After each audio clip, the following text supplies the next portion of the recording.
প্রিয় নেত্রকোনাবাসী, প্রিয় বাংলাদেশবাসী, বাংলাদেশে অসংখ্য হত্যাকাণ্ড ঘটেছে, অসংখ্য ঘটনা ঘটেছে। এর মধ্যে বড় একটি ঘটনা হলো 10টা অস্ত্রের চালান। যদি অস্ত্র হ্যান্ডেলই করতে না পারেন তাহলে নিয়ে আসেন কেন আপনি?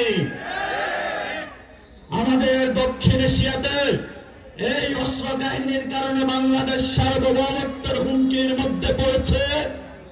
অসংখ্য মানুষের জীবন বিপন্ন হয়েছে, পার্শ্ববর্তী আঞ্চলিক সংঘাত বিরাজ করেছে। আমরা দেখতে পেয়েছি বিচারের নামে প্রহসন হয়েছে।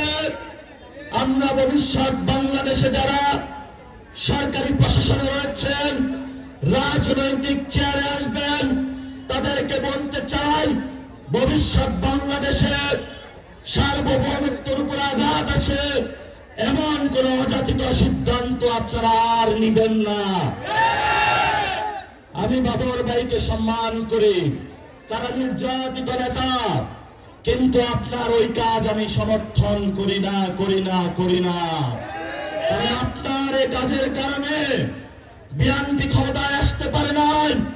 হাসিনার মতো একজন খুনি ফ্যাসিস্ট ক্ষমতায় এসেছিল। গত 15 বছরে যারা বিএনপির নেতা কর্মী নির্যাতিত হয়েছিল, আমার ভাইদের উপর রক্ত চালিয়েছিল, গুলি চালিয়েছিল, এর জন্য ইতিহাসের কাঠ গড়ায় আপনিও দায়ী থাকবেন। আমরা শান্তি চাই, আমরা অশান্তি চাই না বাংলাদেশে।